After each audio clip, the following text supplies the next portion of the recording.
Ce podcast est présenté par Mise au jeu.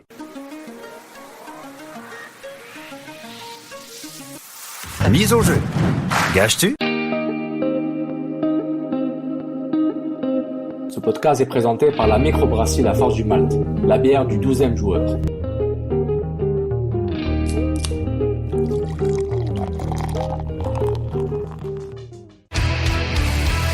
Peu importe c'est où, peu importe où ça se joue.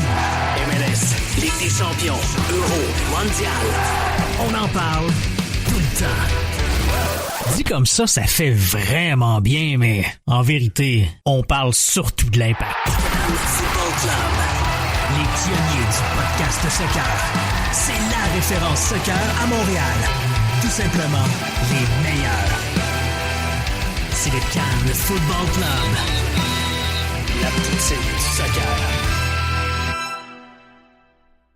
Se rafraîchir, il se peut que ce soit en live en ce moment, donc je vais parler. Et nous sommes en direct. Voilà. Donc, bonjour tout le monde, bonsoir et bienvenue à une nouvelle édition du Couscous Piri Piri, édition 100% Impact de Montréal, avec Sofiane avec vous. Nous sommes en direct sur Twitter. Sid et Nilton aussi, vous nous voyez. Hey, salut tout le monde! Wouh! Salut. Donc, on a fait le test un peu plus tôt avec Nilton. La Sid nous a rejoint pour parler, c'est pas un 100% Impact. On va peut-être parler du mondial, dépendant du temps. Donc, merci beaucoup d'être là. Nous sommes, quelle journée aujourd'hui? On est le dimanche 17 juin 2018. Et voilà, fête des pères, joyeuse fête des pères à tout le monde. Pour tester, là, je vois, oui, le Twitter est parfait, le Periscope est live. Donc voilà, merci beaucoup d'être avec nous en direct. On fait un petit test permanent. On va voir si ça marche bien. Donc, merci beaucoup d'être encore là. Donc, si vous êtes là, vous nous suivez sur Twitter @CanFootClub. Si vous écoutez le podcast, vous êtes inscrit à notre plateforme Podcast Soccer, exclusif Soccer, la seule au Québec, la seule au Canada. Une des meilleures au Canada et la seule au Québec, Can Football Club Plus. Donc voilà, vous pouvez s'inscrire à nos différents podcasts, c'est pas compliqué, soundcloud.com/Can Football Club. Sinon, via votre plateforme de balado diffusion préférée, allez, mettez les mots-clés Can Football Club Plus. Donc, merci beaucoup. Et encore une fois, merci à tous nos patrons sur patreon.com/Can Football Club qui nous supportent. Merci encore, les nouveaux, incluant Raphaël van der Heyden. Bonjour Raph, bienvenue. Et dommage pour les Pays-Bas et aussi pour l'Algérie. Nous sommes des frères de misère. Donc, Sydney aussi, mais lui, il est frère de misère à moitié, Sydney. Il peut choisir. Genre, moi, je choisis. C'est correct, c'est ça la vie, hein, la vie des immigrés. C'est pas le seul, hein. On en a plusieurs comme ça, là. Non, mais attention, me fais pas passer pour qui je suis pas, là. Je choisis pas au gré du vent, là. Non, exactement, non. Il y a pas de problème. Non, moi, j'aurais pu faire comme beaucoup d'autres citoyens d'origine de pays arabes qui sont fans de l'Espagne, de façon bizarroïde depuis 2010. Moi, je choisis de ne pas le faire. Donc, merci d'être là. J'aimerais saluer Raphaël parce que c'est son message qui a fait en sorte que je vienne vous retrouver pour un petit après-match. Donc voilà, vos messages de support et de soutien ils changent beaucoup. Je suis désolé, moi, j'ai pas une très bonne connexion là où je suis, donc parfois mon image va geler. Donc, je m'en excuse d'avance. Puis j'espère quand même que ça va pas nuire à l'expérience globale de nos auditeurs. Allez, cadeau, je te mets en diffusion. Le premier, là, boum, image première. Oh là là. DJ ça. DJ. Mais, tu vois, tu m'as fait geler tout de suite. Voilà. Mets-moi dans un petit coin. Petit coin, parfait. Donc voilà, on va, merci. Puis Raphaël van der Heyden, il t'a mis le pressing comme un bon Mark Van Bommel pour que tu viennes dans le podcast. Donc voilà, bienvenue Sydney et bienvenue tout le monde. Encore une fois, les autres podcasts, Barogana Podcast, Sur la ligne, MLS Africa Plus, Match en main, Le Point Vandano qui sont chauds en monde mondial, sans arrêt, et la nouvelle chronique journalière de Étienne Boutillier qui nous donne le condensé du mondial. Donc les gars, soundcloud.com/Can Football Club, c'est tout. Toujours pas de podcast pour le Real Madrid pour faire contrepoids? J'ai des contacts, Real Madrid, j'ai des contacts pour l'Espagnol de Barcelone. On attend. J'ai des contacts parce que là, l'hégémonie barcelonaise, j'en ai marre un peu. Donc voilà. Donc on va commencer à parler de foot, notamment l'Impact de Montréal. C'est bienvenue à votre après-match, 100% Can FC. Donc l'Impact a battu Orlando 3-0 mercredi dernier au Stade Saputo. Enfin une victoire. fou. Avec le mondial, ça fait tellement longtemps qu'on a l'impression que le match a été joué à 2 mois, parce qu'il y a eu genre 15 matchs au mondial. Je sais plus ce qui se passe. Donc voilà, juste pour vous rappeler rapidement, Piatti qui marque sur penalty, un but contre son camp d'Amro Tarek, et ensuite Piatti sur une belle passe de Taider qui marque le but du 3-0. L'Impact respire un peu après une belle victoire contre un Orlando assez catastrophique et qui vient de virer son coach Jason Kreis, un coach que je trouve qui était nul, et ça confirme sa nullité. L'Impact est en ce moment 7, 8, 9, 9e de la conférence de l'Est avec 15 points. Avec 18 buts marqués, 31 buts encaissés, donc un shutout, ça fait du bien à blanchissage. Et en termes du match, l'élément partant, c'est un élément assez classique, mais il faut que je le ressors maintenant. Je suis sur le mobile, désolé tout le monde. Du côté de Orlando, c'était Camacho, Fanny en défense centrale, Bush gardien, puis on avait Lovitz d'un côté, Duval de l'autre, Piet et Taider qui joue maintenant. Je pense qu'on peut parler un double pivot. Et on avait quand même un choix assez fort avec Vargas dans un rôle de 10, 9,5 comme vous voulez. Oui. Piatti d'un côté, Mancuso, selon moi un autre choix fort. Et sur le côté droit, ça m'échappe. Il y avait qui sur le côté? C'est Edwards. C'était Edwards qui a commencé le match. Okay. Oui, Edwards, Piatti, Vargas, Mancuso. Donc voilà, du côté de Orlando, Bendik, Rocha, Amro Tarek, Spector, Allen, Higuita, Rosel, Coleman, Kleshtan, Justin Merem et Dwyer. Là, Orlando avait clairement les chances de marquer des buts, mais ils l'ont pas fait et Piatti les a punis. Donc, du côté de Twitter, les évaluations Saputodor, Troputine et Gillard d'Infoin. Je vais lire certains du public, puis on va réagir dessus rapidement. Après, on va passer au débat chaud qu'on a préparé pour vous. Du côté de Lucie Côté, Saputodor, Piet encore et Fanny. Du côté Troputine, Mancuso commence à faire pitié, mais je parle pas de salaire là. Gillard d'Infoin, le gardien d'Orlando sur le but de Piatti. Je pense qu'elle fait référence au fait que Piatti a fait coucher Bendik sur une belle feinte. On voit ça souvent dans le football.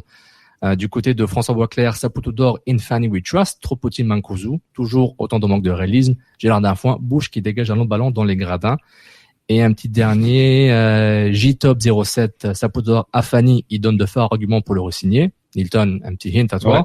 Troputine à Mancuso, mais mention très honorable à Duval qui était une vraie passoire encore.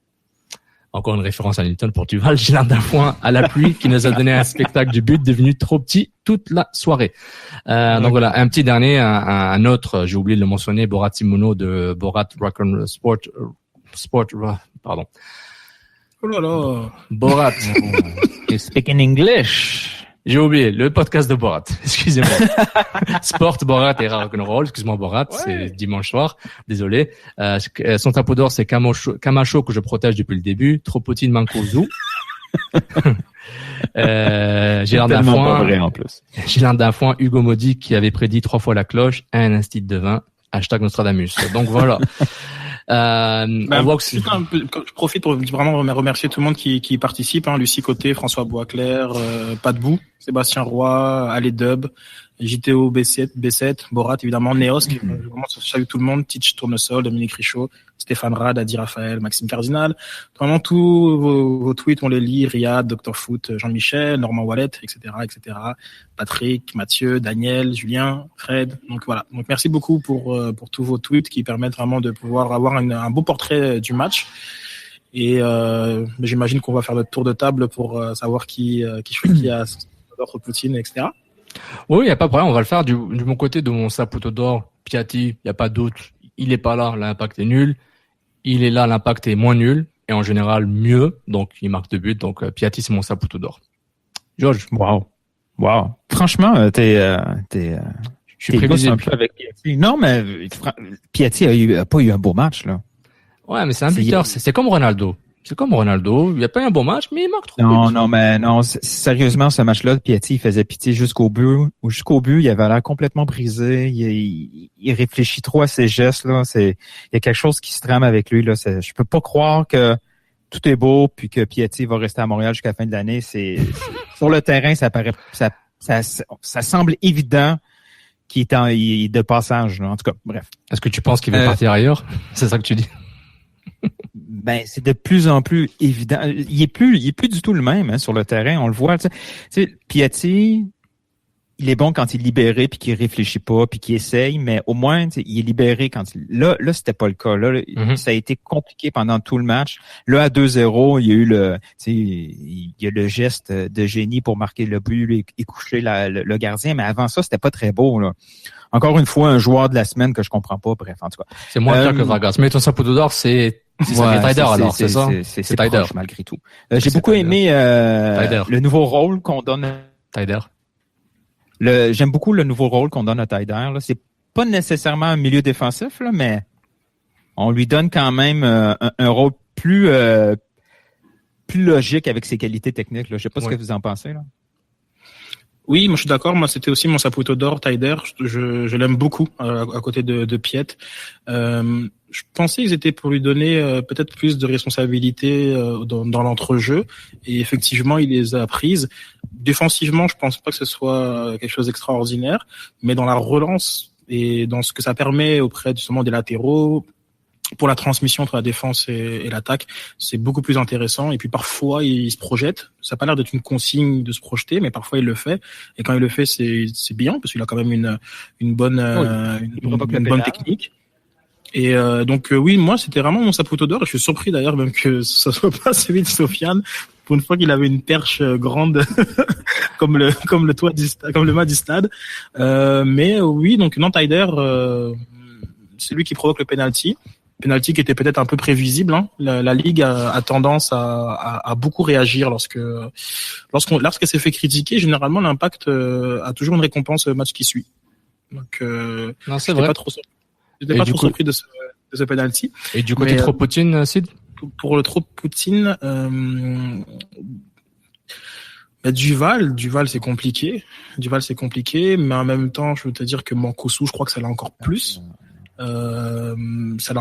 Finalement, genre l'équipe joue à 10 et puis trio trop Poutine, Vargas aussi. Je vois même pas qu'est-ce qui distinguerait l'un des trois un peu plus. Donc maintenant on voit trio Poutine, Mancosu, Vargas et Duval.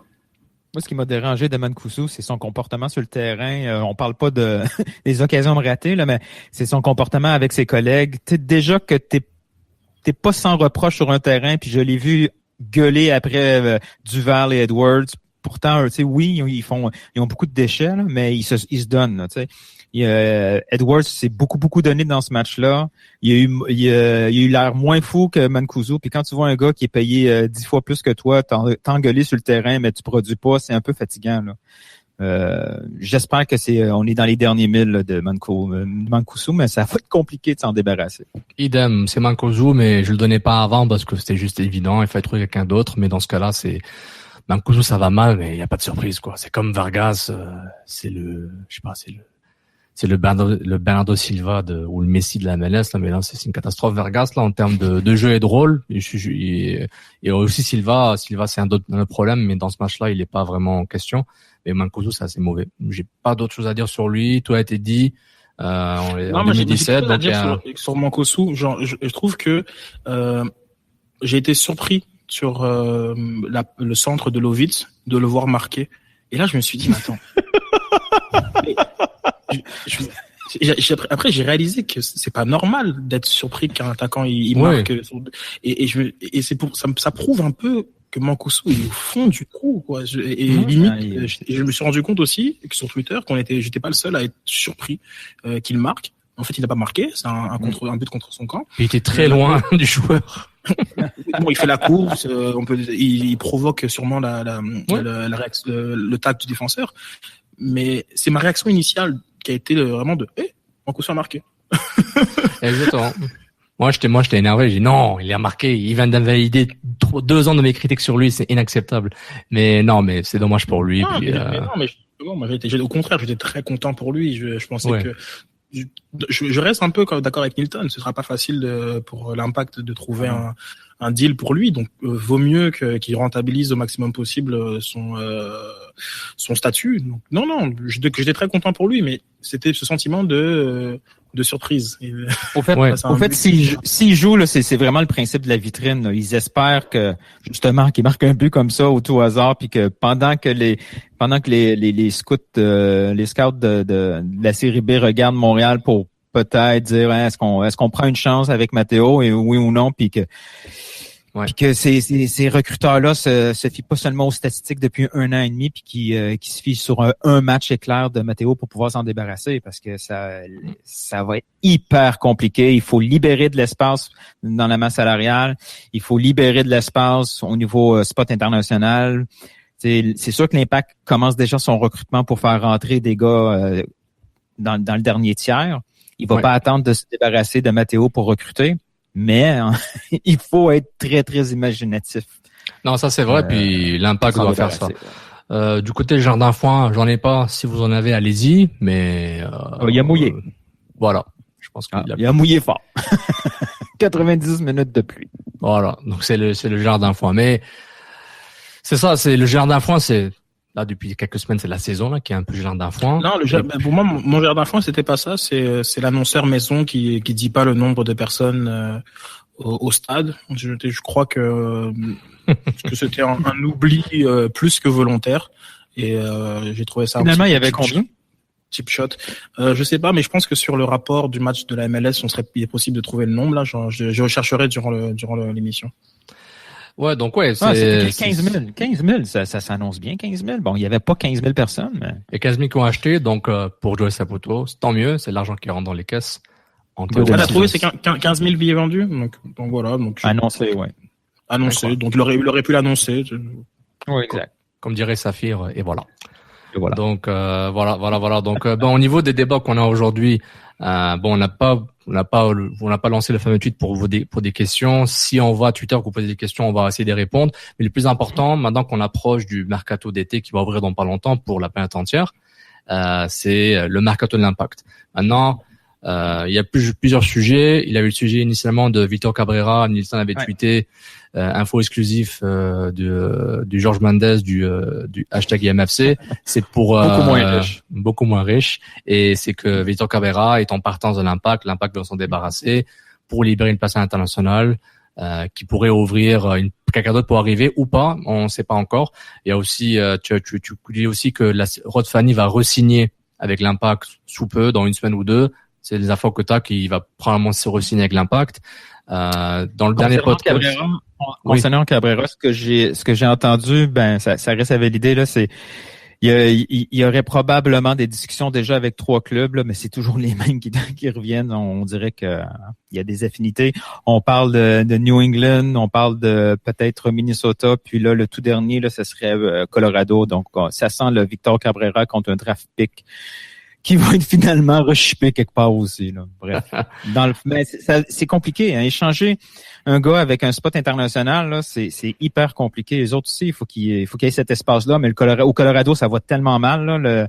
Là aussi, la greffe avec le nouvel entraîneur prend pas du tout, hein. Ils sont sur une séquence, là, de défaites au Colorado.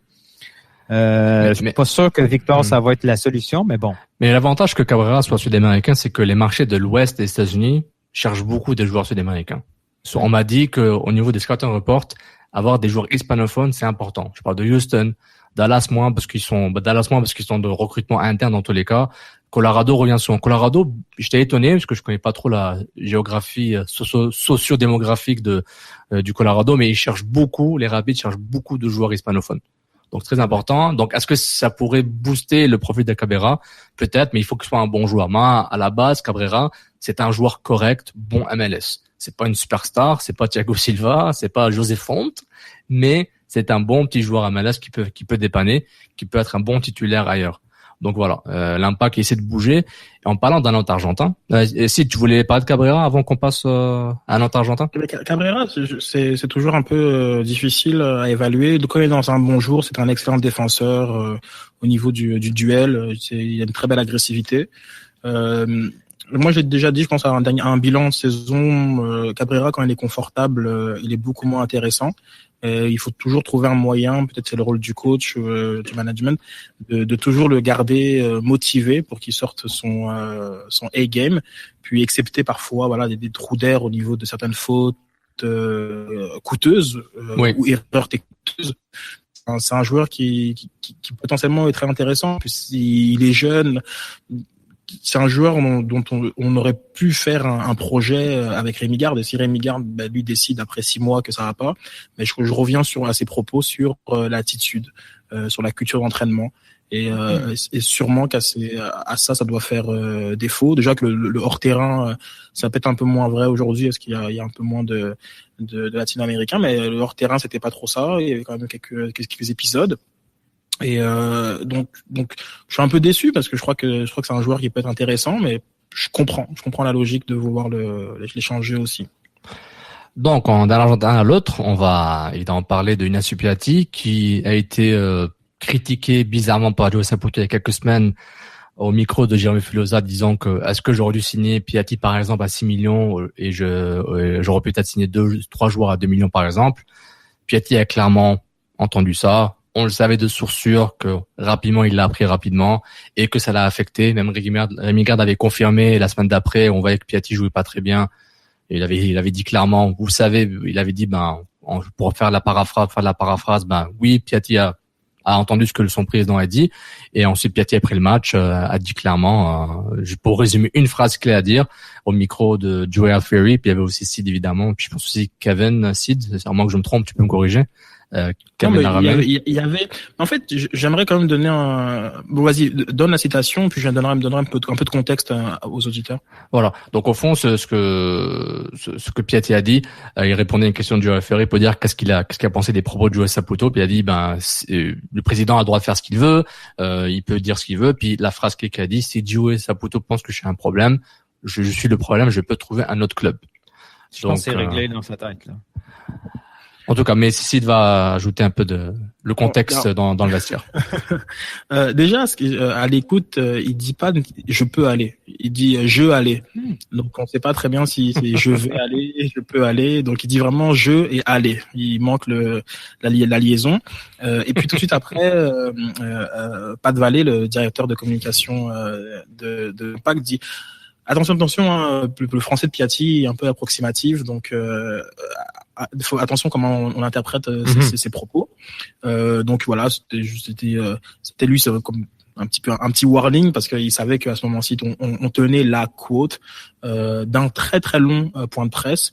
Dans le fond, on était là encore plus d'une demi-heure après l'allocution de Rémi Garde, ce qui est généralement pas le cas. Normalement, c'est beaucoup plus court, mais les joueurs mettaient beaucoup de temps à arriver. C'était long. Et d'habitude, un joueur du calibre de Piatti, du statut de Piatti, aurait été déjà petit. Mais il tenait à venir au scrum, il tenait à dire quelque chose. Donc finalement, une partie des reporters qui n'avaient pas un deadline, un livrable télévision et autres, étaient encore restés. Mais une partie était déjà sortie des vestiaires. Et parce que c'était assez long. Mais d'autre part, on est resté parce que Piatti, qui s'exprime assez rarement, tient à venir parler. Donc il faut quand même prendre en considération. Il voulait passer un message. Peut-être que la question de Joey effectivement a aidé, mais dans ce contexte-là, sachant quand même que les déclarations de Joey datent un petit peu, je veux dire, c'est quand même un bon 2 semaines, et qu'il aurait eu d'autres occasions de répondre, et qu'il l'a pas fait. Mais il voulait le faire vraiment en mode après-match, après aussi une performance de 2 buts. Je crois que ça a joué aussi dans ce timing, pour dire ces propos, on peut les prendre dans plusieurs sens, comme c'est vrai que c'est pas lui qui décide, mais tout à fait, ça on le sait, mais d'affirmer qu'il peut trouver un autre club, c'est aussi un rappel auprès du président et auprès des partisans que lui aussi il a son mot à dire, et que derrière, si Joey fait des calculs sur ses salaires et etc., ses rendements, lui il fait des calculs sur comment on le perçoit, comment on le ressent, et puis si on trouve que c'est un problème, il aura aucune hésitation et aucun problème, lui, à trouver un autre point de chute. Moi, j'ai toujours dit, j'ai pensé qu'il était un petit peu coincé, avec le salaire qu'il touchait, avec son âge. Je répète, je vais pas tourner ma veste. Mais Piatti, et peut-être que même l'Impact pensait ça aussi, en tout cas au niveau du management, qu'ils avaient coincé Piatti.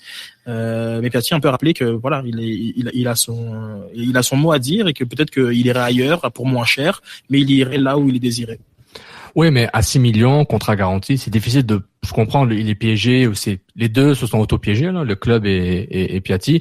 Mais bon, tu brises son contrat, il négocie une sortie, donne-moi mon salaire, puis je m'en vais ailleurs, puis il va faire autant d'argent au Mexique ou en Argentine, ça, il y a aucun problème. Exact. Il faut pas exclure tu sais, ça sera pas seulement la MLS la voie de sortie pour. Moi, je pense que le Mexique, ils sont chauds dessus, là. Depuis 3 ans, les clubs mexicains sont sur Piatti sans arrêt.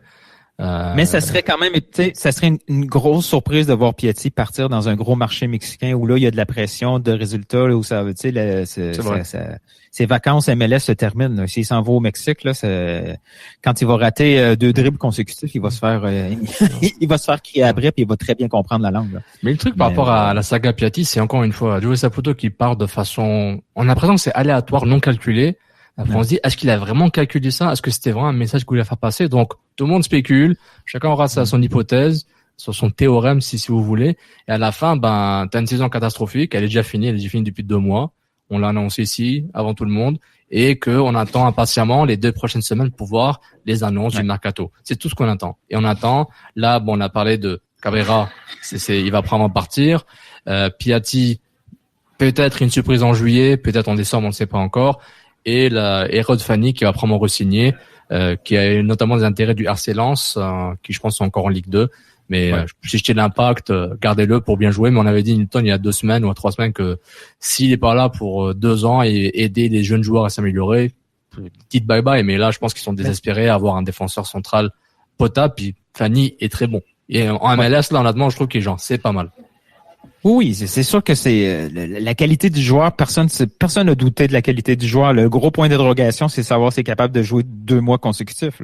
Là. Mais là, tranquillement, pas vite, ce qui va arriver, c'est que cette équipe va être l'équipe de Rémi Garde de plus en plus. Si effectivement Victor Cabrera part, si même le tremblement de terre Piatti arrive, c'est clairement l'équipe de Rémi Garde.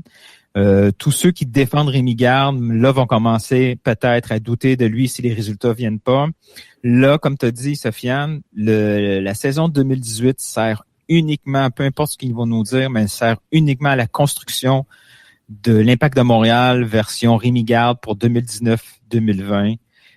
De toute façon, avec l'argent que Joey Saputo a mis sur ce staff-là, il peut pas se retourner, il peut plus kicker des poubelles puis mettre des gens à la porte. Là, il est obligé, même s'il est en désaccord avec la philosophie et le plan de Rémi Garde, il est obligé de l'accepter. Il lui a donné les clés de la maison et du vestiaire. Puis ça va être son équipe. Et si ça devient une catastrophe, ils vont reconstruire à zéro dans 2 ans avec un autre entraîneur, avec une autre philosophie. Mais le prochain mois, il va être hyper intéressant. Les signatures, on va en avoir beaucoup à discuter parce que ça va être des options complètement différentes. Là. Maintenant, ce n'est jusqu'à Rémi Garde, c'était l'équipe de Nick DeSantis ou de Braz, mais beaucoup plus l'équipe de Nick DeSantis, c'était ses joueurs qui étaient les chercher. Maintenant, Nick DeSantis est au service de Rémi Garde. Il est là pour exécuter le plan de Rémi Garde. Est-ce qu'il va réussir à chaque fois? Probablement pas. Mais il faut arrêter, là. À partir du mois après le mercato, c'est clair et net que cette équipe s'en va dans une complète direction différente. Puis le signe de Fanny, c'en est un, là, c'est un plan.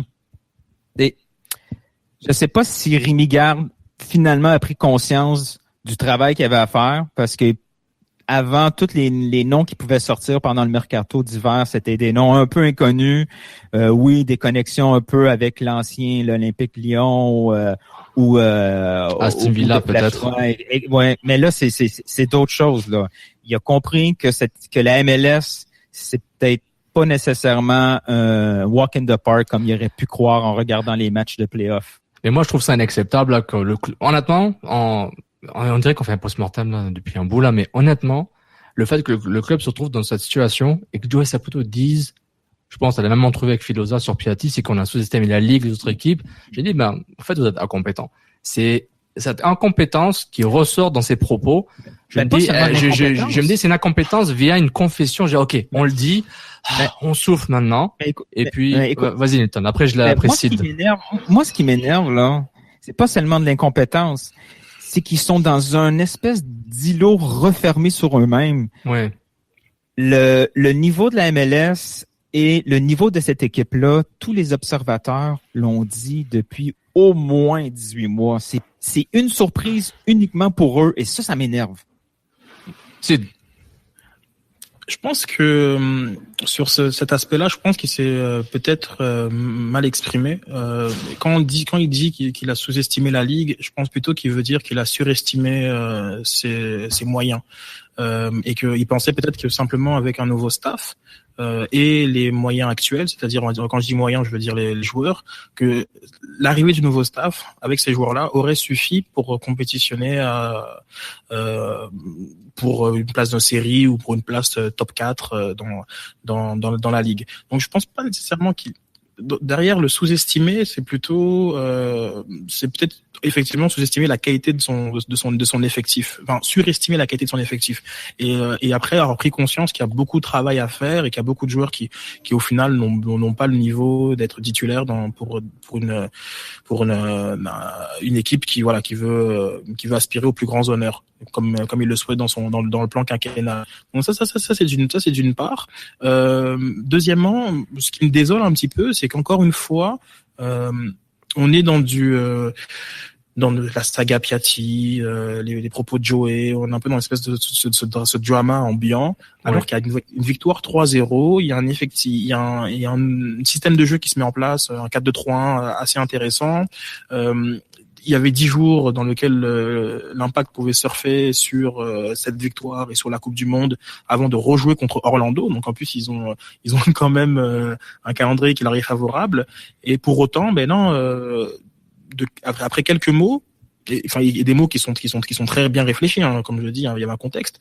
On repart dans ça, on repart dans cette saison de transition et puis je trouve ça vraiment dommage et c'est toujours ça un petit peu. Mais c'est ça l'histoire de l'Impact, c'est ça l'histoire de l'Impact, c'est un gâchis éternel. C'est ça le truc. C'est l'éternel recommencement comme tu as dit, mais c'est un gâchis sans arrêt. Puis il y a personne qui les force, ils font les erreurs par eux-mêmes, personne, il y a pas un complot, c'est plus Don Garber, c'est plus la faute à Atlanta, il y a pas le méchant Marcato, et c'est ça qui est embêtant. Et puis en plus, la frustration sur Twitter se sent, on a eu il a eu le fameux rant Tony Marinaro, Rémi Garde, Anglo aime pas les Français, blablabla, alors que c'était faux. Les médias anglo, les médias franco, ils ont pas d'agenda secret officiellement, là. Du moins, moi je le sais pas. Mais même les fans, même les gens, il y a une certaine frustration, on le sent. Quand tu te prends, ils sont en 12 défaites ou 11 défaites. Et même malgré ça, mathématiquement, ils croient encore aux séries, puis tant mieux, hein. Ça peut aider le jeu et le modèle de jeu de l'Impact. Mais c'est vraiment lourd comme ambiance, c'est frustrant, c'est un peu maladif, et ça devient très, j'allais dire le mot incestuel, mais c'est pas le bon mot, mais c'est vraiment, c'est un cycle vicieux, et qui se répète, et qu'on prédit, et en plus, tout le monde l'a prédit en même temps, puis on s'est dit, ouais, ils font les mêmes erreurs qu'avant, donc tu répètes les mêmes erreurs, tout le monde s'est amélioré, et en plus, moi, je trouve que, comme Ribard, on le sait il y avait un contrôle beaucoup plus grand sur son effectif qu'on pensait au début. Je trouve que lui aussi a fait des grosses erreurs pour pas faire des grosses conneries pour préparer sa saison. Il a vu quoi comme match? Il a vraiment vu du match de MLS à part les playoffs. Il a vraiment fait du scouting mignon pour dire comment ça joue, qui sont les joueurs que les autres équipes recrutent. Je pense pas qu'il l'a fait. On a vu des améliorations. Joel Bass qui a amélioré Evan Bush, tant mieux. Le fitness de l'Impact est un peu mieux, tant mieux, mais cette première moitié de saison est vraiment ratée, totalement, mais de façon catastrophique. Un peu de malchance, Nilton n'aime pas ça, il y a eu un peu de malchance qui aurait pu donner un petit 10% de victoire et de positivisme à cette première moitié de saison, mais la malchance vient avec tes erreurs et la chance vient avec ce que tu fais de bien. Donc voilà. Georges, excuse-moi, je parle trop là. Non, c'est bien. C'est moi, le nouveau buzzword, c'est malchance. On l'utilise à toutes les sauces, là.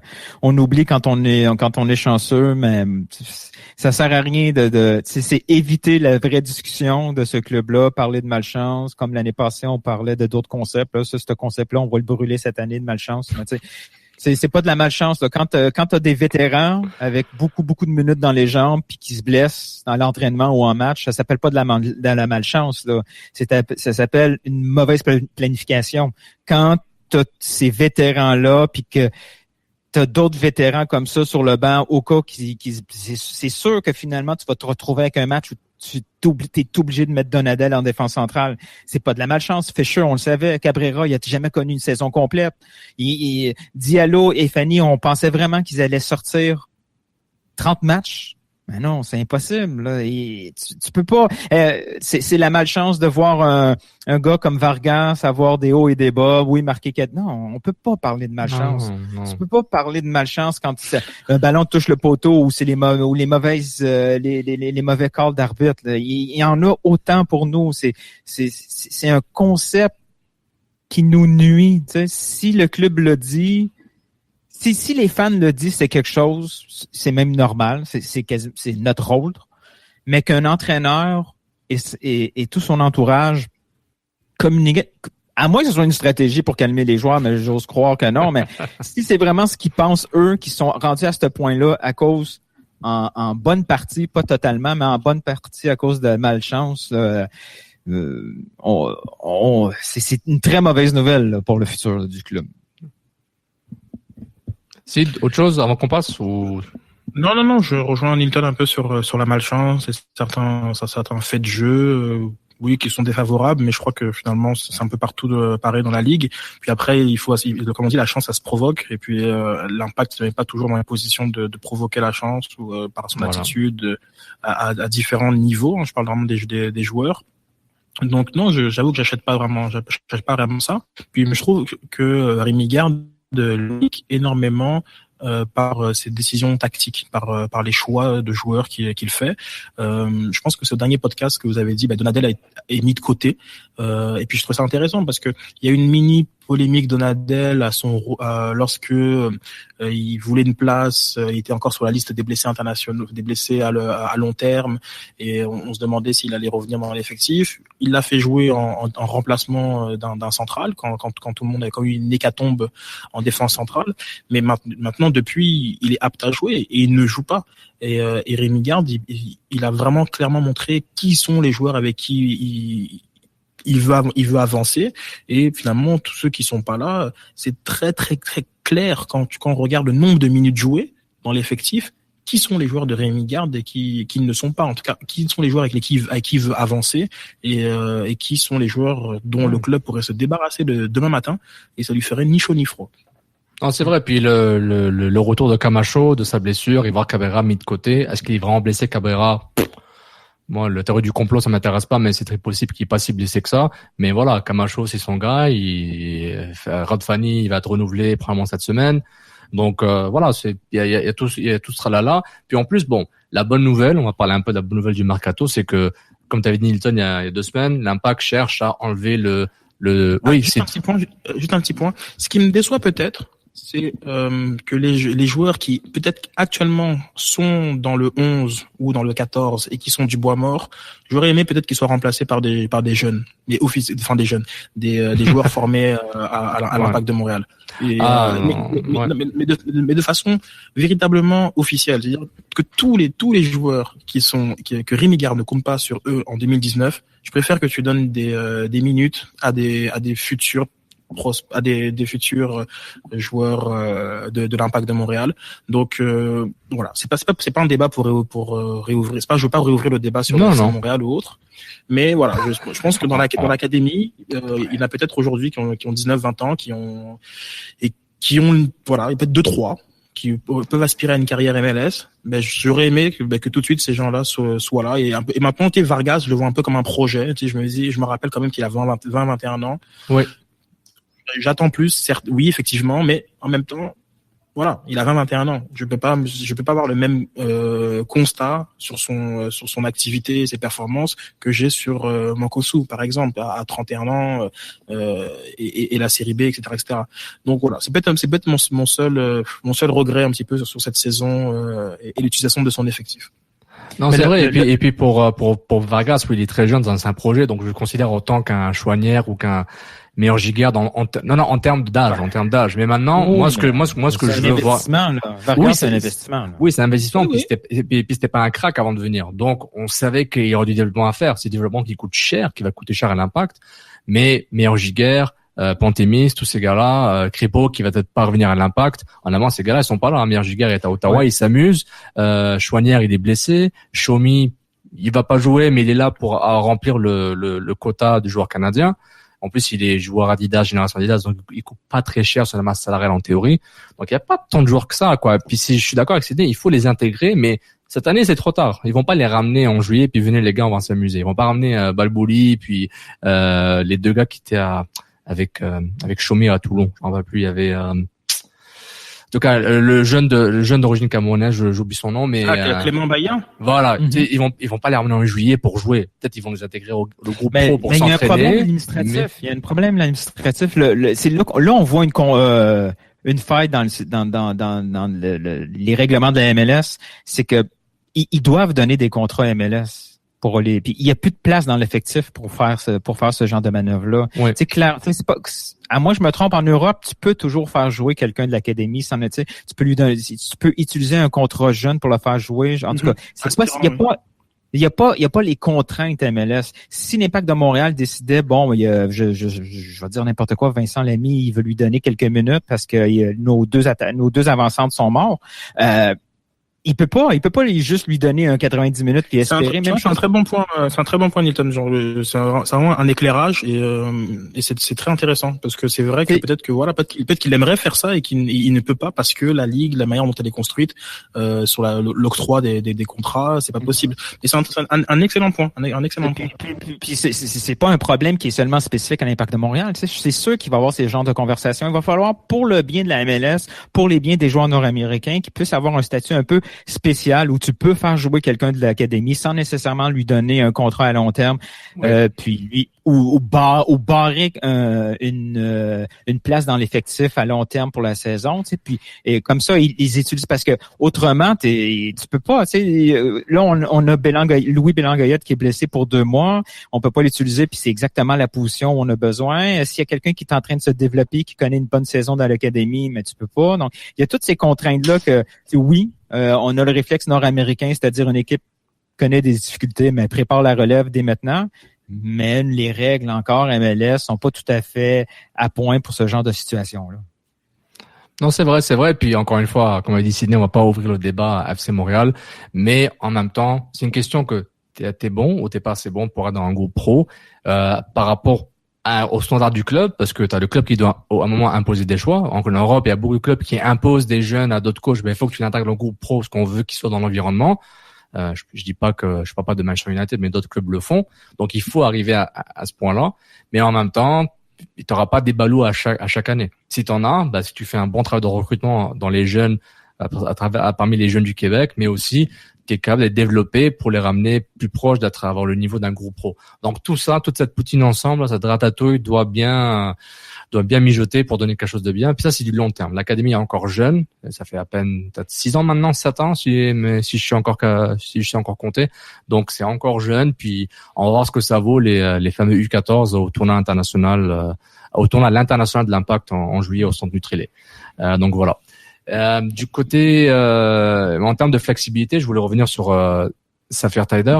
C'est que t'avais dit Nilton qu'il allait on a enlevé son fameux tag joueur désigné en faisant des combines financières pour prendre cette place-là et l'utiliser pour un joueur qui va arriver dans les prochaines semaines parce que c'est le mercato. Ils vont être annoncés cette semaine prochaine, d'ici juillet, mais 1 ou 2 jours vont être annoncés. L'Impact va à 99% faire des moves. Ça c'est évident. Et justement par rapport à ça, Nilton, est-ce que tu as l'impression que c'est quelque chose de positif du côté du management de l'Impact de se donner cette flexibilité, ou est-ce que c'est juste de la communication pour faire oublier Jim Miley ou Bernier? Je suis pas sûr. C'est probablement à 2 niveaux. Tu sais, c'est sûr qu'ils le font pas uniquement pour retirer de la pression sur Saphir Taider puis le faire, parce que dans le fond, Taider, il a le même contrat que Silva là.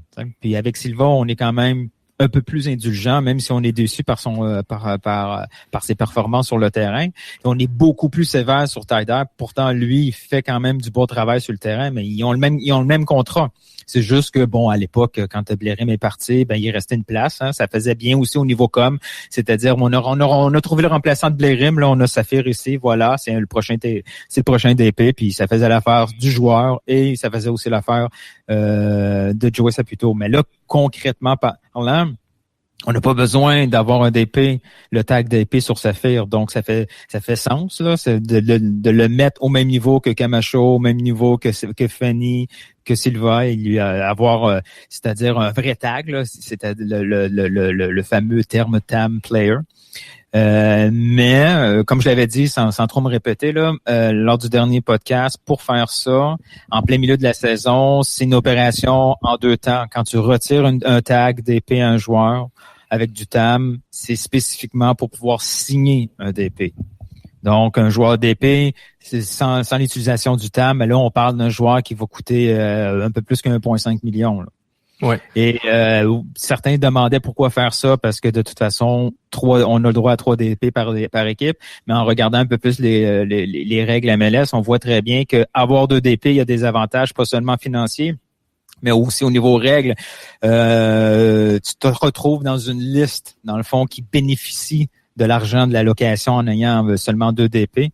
Et le 3e DP va coûter 150 000 $ supplémentaires que tu dois payer à la Ligue. Puis c'est cet argent-là recueilli par toutes les équipes à 3 DP qui sert à transférer de l'argent de la location aux équipes, disons, moins riches. Là. Allô, Adam Braz? Oui, Nilton, c'est pour toi. Il veut te parler. Donc, pour ceux du podcast, j'ai mis mon téléphone. Mais c'est peut-être lui qui me parle, on ne sait pas. C'est peut-être ça. Non, mais c'est très belle explication de Nilton, c'est vraiment parfait. Et puis, non, c'est important, cette flexibilité financière et les règles magiques de la MLS qui t'obligent qui t'imposent des restrictions, là, qui en même temps te donnent la liberté à ramener des joueurs. En amont. Donc, l'Impact se prépare à un gros move. Je pense pas qu'ils vont chercher Ronaldinho, mais ils cherchent un joueur offensif, j'espère pour eux. Ben oui, avec Mancuso Jackson-Hamel, je pense que c'est le moment de chercher un attaquant en pointe ou un numéro 10. Un joueur offensif qui est capable de marquer, de faire créer des buts et j'espère marquer des buts surtout. Donc, peut-être une annonce imminente, on attend. On n'a pas encore de nouvelles sur ça, mais sinon, c'est Twitter, @CanFootClub. Sinon, Nilton George, c'est @NiltonGeorge, JORGE. Sid, @Solambe, SOLAMBY. Et moi, @Sofiane Benzaza. Pour suivre les exclus. pas des rumeurs, envoyez ça à Nilton. Non, mais peut-être tu vas tweeter dessus ou tu vas donner une analyse experte dessus, là. Puis, Sid, il veut pas gérer ça, c'est trop de problèmes. Non, Sid, il est occupé avec le mondial, ok. Il est occupé avec Tropoutine, il est occupé avec CanFC. On n'a pas le temps, les rumeurs. Ça, c'est Nilton. Puis depuis tous les Ghost Followers. Donc, ouais.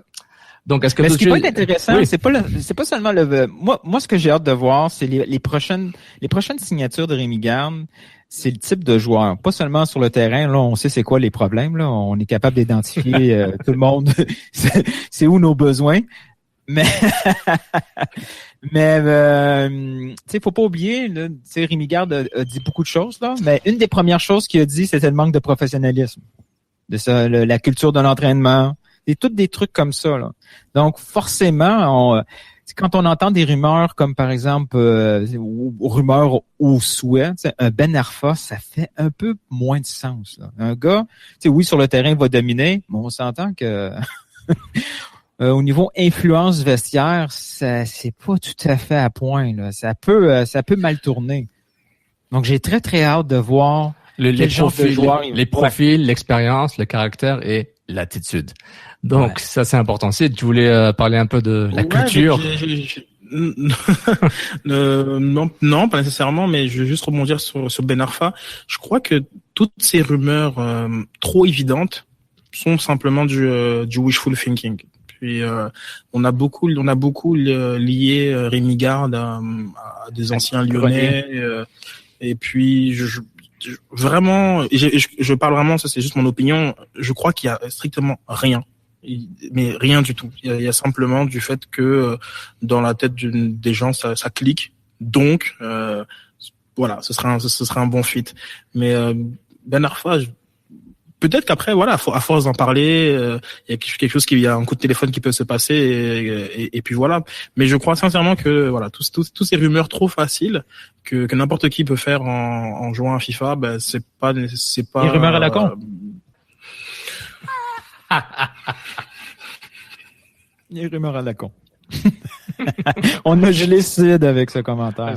Il dit plus rien, il s'applique pas.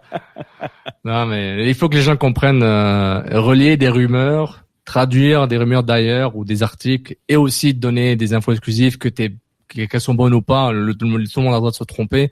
Tout le monde a le droit d'avoir raison. Ça veut dire que c'est une mauvaise personne. Nilton, c'est un bon gars, je l'aime bien. Donc voilà. Non, mais moi aussi, je suis une bonne personne. Point, et c'est pas du tout là où je veux en venir. Vous êtes tous très bien là, mais c'est pas ça le point. Non, mais ça, c'est CCPP là. Il y a aucun ordre, il y a aucun. Non, mais par exemple, c'est regarder la Coupe du Monde, voir un joueur qui marque un but et se dire ce serait bien à l'Impact et dire qu'il y a une rumeur par rapport à ça. Non, arrêtez. C'est simplement que c'est un joueur que vous ne connaissez pas et qui répond à un problème que l'Impact a. Mais même si ce joueur-là a connu Rémi Garde ou un autre joueur de l'Impact dans sa carrière, ça en fait pas un transfert même potentiel. C'est ça en fait. C'est plus ce côté-là. Donc, je crois qu'il y a quand même beaucoup de noms qui ont été lancés en janvier-février où il y avait strictement rien comme contact établi. Ouais, surtout des noms un peu trop évidents. Il faut aller chercher les noms qui sont moins évidents, puis il y en a tellement que l'embarras du choix. Et puis, moi, je suis d'accord, c'est le profil, la connexion avec Garde, le caractère, l'attitude, et ce qu'il peut apporter de plus sur le jeu et sur le vestiaire. Ça, c'est important. Maintenant, le vestiaire qui s'est déjà engueulé par Joe Saputo une fois, le vestiaire a pas besoin de faire engueuler, a besoin d'avoir des bons joueurs pour gagner des matchs. Safik Tarader, je vous garantis, ça va mieux jouer quand il y a des joueurs potables devant lui. Et encore une fois, tous les Tider haters, il le prouve à chaque fois quand l'Impact joue bien, ce que lui joue bien. Il porte l'équipe vers le haut avec le collectif. Donc voilà, moi je dis ça comme ça. Bon messieurs, ça conclut la section Impact de ce podcast. Est-ce que vous êtes chaud à continuer par du mondial en live ou comme vous voulez? Oui. Oui. Est-ce que on clôture ce podcast-là et on en fait un autre mondial ou... Exactement. Le live continue, mais on va arrêter. On va dire tout le monde merci pour les gens qui écoutent ce podcast. Merci de nous avoir écoutés pour ce CPPP CanFC édition Impact. On se enregistré le 17 juin 2017. C'est l'édition post victoire 3-0 contre l'Orlando et aussi édition pré-mercato. Donc merci de nous avoir écoutés sur la plateforme Balado Diffusion. Est-ce que tu me permets quelques messages? Oui, bien sûr. J'ai pas préapprouvé, mais c'est pas grave. Alors, je veux remercier Gaulle, l'initiative, et évidemment Paul Desbaillés pour le tournoi de caritatif auquel j'ai participé ce dimanche. Donc, allez voir sur la story de Trop de Poutine. Vous allez pouvoir voir quelques photos. Donc, c'est un tournoi qui est organisé pour vraiment lever beaucoup de fonds et aider de nombreuses associations communautaires qui empower, comme on dit, les communautés. Donc, vraiment, c'était un très très bel événement. Donc, merci beaucoup à Paul Desbaillés, à Lizali de nous avoir accueillis. Et puis, on va relayer quelques informations post-événement par rapport à ça. Puis, je voulais aussi féliciter les filles de Geek et de mon ami Kenol, donc le club de futsal de Cinque Stelle qui a gagné un tournoi international à Nantes. Donc voilà, c'est une belle gang de joueuses de soccer qui ont fait très belle figure dans un mondial de clubs de futsal. Donc bravo à elle, et aussi un petit coucou spécial à Luan Schlitt qui va être en Russie et qui va pouvoir représenter le CanFC en Russie. Donc coucou à lui et puis voilà, puis amuse-toi bien Luan. On pense à toi. Excellent. Donc tous ceux qui écoutent via le podcast, merci d'avoir écouté dans cet épisode 100% Impact. Pour le live, on continue le mondial, et pour ceux du podcast qui veulent écouter le podcast sur le mondial, édition CCPP plus CID, vous vous abonnez sur la plateforme 50.com/Can Football Club. Vous voulez nous supporter, notre page Patreon, patreon.com/Can Football Club. Vous voulez acheter du gear pour nous aider, tropoutin.com, collection soccer local et d'autres items de Tropoutin. Tu nous écoutes sur Spreaker, SoundCloud, iTunes, les mots-clés Can Football Club Plus, et tu t'abonnes. Facebook, Twitter, Instagram. Va chercher pour le Can Football Club, tu vas le trouver. Donc merci aux gens du podcast. À la prochaine. Ciao tout le monde.